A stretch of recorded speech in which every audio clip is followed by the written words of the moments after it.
What's up, it's Dr. G here. Dr. Bones. And we're gonna do some dope stuff today. Dr. Bones, Chinese medicine expert, is going to read my tongue. She's gonna read my pulse. You're gonna put some fire on my back? Fire, some needles. Okay, listen, I'm trusting you. We're friends, right? So I don't wanna ruin this friendship.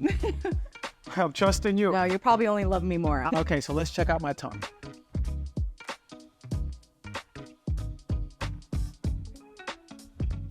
Okay, and now we're here. I'm ready to get my tongue read. A little nervous. Here we go. Oh, interesting. Okay, so it's a little pale, which is an indication that you have a bit of liver blood deficiency. The ends, the sides are a little scalloped, so it's a little bit of earth deficiency, and a little puffy and swollen. So that's an indication of dampness. The white coat, a little bit of cold. So it looks like you have a cold to damp pattern. And then the tip of your tongue has this interesting red, like just marker, which is the heart region. So it looks like your heart is talking to you a little bit. And that could be a few different things, but it's indicating to me that we maybe need to harness your heart fire. My heart fire? Yeah. Okay. You told all of that from the tongue. Yes. Amazing. And what are some of the things that you're looking for, just generally speaking? Just how fat it is, how the color that you said. Do you look if it's moving or shaking? Yeah, the quivering too will be, it means it's qi deficient, but you didn't have a lot of quivering. Okay. Yeah. So when it's fat like that means there's a lot of water dampness. Yeah. Okay. Yeah. So what do we do now? So now I'm going to target most likely your earth meridians, which is related to digesting the dampness in the body and strengthening the spleen qi, which the scalloped edges is indicating you have a little bit of a weak spleen qi. So we'll do every point on the body has like a tonification point on that channel. So we'll do the tonification point on the spleen channel. With the heart fire thing, I'll probably address that through one of the fire channels. So how does this tongue manifest physically? That could show up. Maybe are you dealing with any digestive issues? I've had a very sensitive digestion for a long time. Yeah, so you have food sensitivities. Yeah. So food sensitivities tend to mean you have a little bit of your earth cheese on the weaker side. So for me, that could show up with digestive issues. I'm sure if you ate something a little bit off-brand for you, it's probably big repercussions. Right. I know what I can eat. Yeah, and then there's also a little bit of do you tend to get bloated? So that's what the digestive issue is. I'll be bloated. You'll be bloated. Airy. Yeah. And then how are your stools? Regular. Okay. I probably can go more. You could go more. I think so. But it's regular. Okay. Yeah. So the swelling too is maybe there's a little bit of stagnation, which is not allowing you for you to have a feeling of incomplete passing.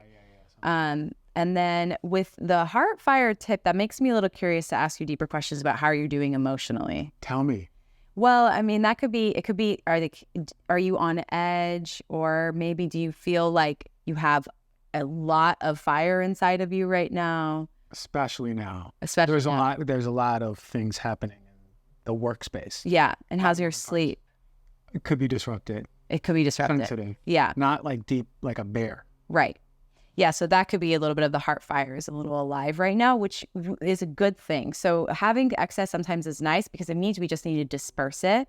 So because your digestive fire is low and your heart fire is high, my treatment is going to shunt the heart fire into the digestion. And so that's what I'm going to do with the needles.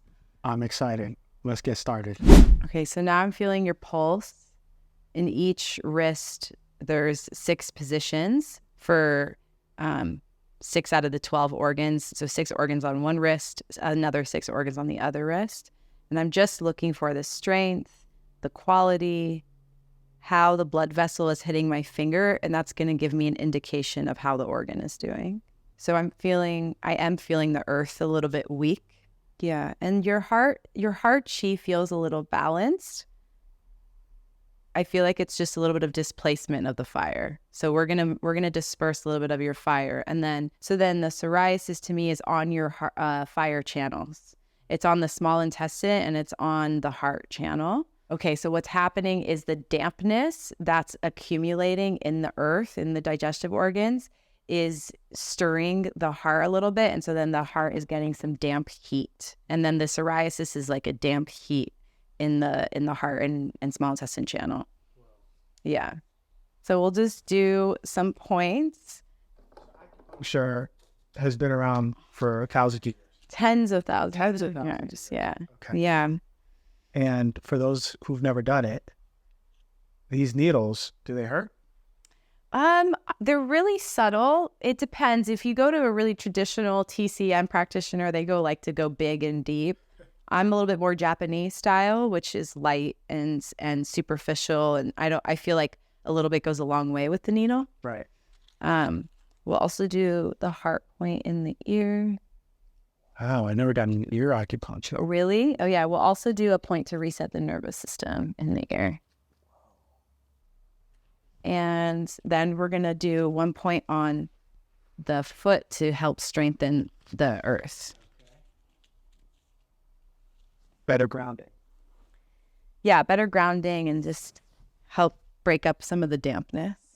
So these are really short little needles because I don't go deep. That first point was the earth point on the fire channel. So you see how it kind of all interrelates? I have some clients that like me to needle their entire scalp. No way. Yeah. The beauty? They just like the feeling. Can acupuncture help hair growth? Absolutely. Really? Yeah. I've actually worked with people with bald spots and needled all around the bald spot, and then it comes back. Yeah. Can acupuncture help with beauty? Definitely. Increasing blood circulation to the face. I'm certified in facial rejuvenation. So there's so many, gua sha, face rollers. The whole idea of the gua sha and the face roller comes from Chinese medicine practices. Whoa, no way. Yeah. Yeah. It's a great prevention to do. You can start a little bit earlier too. And I've had people get off of Botox. No way. By just getting consistent facial acupuncture. It's because of the blood flow that comes to the face. Mm-hmm. Increasing that microcirculation. Yeah. Now we're doing it in the ear? Now we're doing it in the ear. I never got a needle in the ear.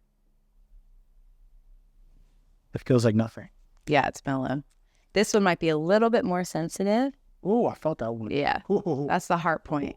If you are someone dealing with a serious chronic issue, getting it weekly for an extended period of time is important. If you're someone that just needs more maintenance and more prevention, like every other week, once a month is probably good enough. Wow. Yeah. If someone goes through really severe trauma, their body the chi will start to circulate in the wrong direction. It's like going counterclockwise instead of clockwise. So I'll do like e-stim to kind of jumpstart the system back into getting the chi into the normal direction. So here I am, full of needles. Yeah, and then it's good. There's what we call sha around one of the needles. It's like a redness that's around the needle, which is an indication that your body's having like a microhistamine sort of reaction, but that's really good because now there's an influx of energy going to that point. So that point being really reactive like that's a really big indication that your body needed that. So if I get acupuncture more regularly, I would have less sha redness? Yeah, that's kind of what happens. Yeah. Oh, so my body's like, thank you for poking me. Yeah. And how long do I sit here with acupuncture needles? Minimum 15 minutes. Okay. But yeah, I usually do front and back treatments in my sessions. So you'll do like 15, 20 minutes this way, and then we flip you over and do the other way. I'm Dr. G, and I'm about to get fire cut. So what is this doing now here to my body? This is pulling up on the dermal layer and the subdermal layer and all the fascia tissue to help kind of separate all of the tissue from the bone and help release and relax all of the little fibers. It helps reset the muscle tissue as well. It helps open the meridians too and bring things that are deep in the body up to the surface. You got a really strong red and purplish color pretty fast, which is a big indication that you really needed this. So when I have a couple cups on, I like to just sort of pull down on the fascial lines to help just like really increase the stretching that the cup is doing. So it's the pressure that is sort of sucking it up through the system. Yeah. To the surface. Yeah, exactly. Also increasing blood circulation.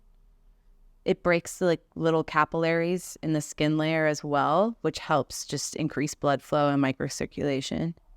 I mean, it doesn't hurt. It just feels like pressure. Yeah. And some people needle or cup all the way down the back, but I sometimes like to just do a few at a time and then I'll slide them. That's nice and tight. But it's nice. It feels like it's working. Right. Yeah, you got cool little crop circles on your back. That's it. I'm ready for the beach. I want everyone to know that I'm in the house. Oh. So would this be for all different manifestations? Can anyone? Anyone could get this. If someone's really deficient and frail, I tend to not cup because it's sort of draining out excess. So if someone's really deficient, we don't want to drain them. But if someone has any type of general muscle tension, any musculoskeletal issue, it's great because it'll help break up the stagnation that's causing the pain or just the tight muscle. Basically what we know as knots, which is just the fibers of the fascia, really just tangled on themselves. So it helps untangle all of the little fibers. And then also with someone that's like getting over like a respiratory virus, it's nice because it helps just kind of pull everything up. Or someone's detoxing off of heavy metals or, changing their diet and they're sort of in like a cleansing state and wanting to release a lot. It's great for that too. Well, last thing we do too is this thing called sliding cupping, which just helps run the cups down the whole back. Cool.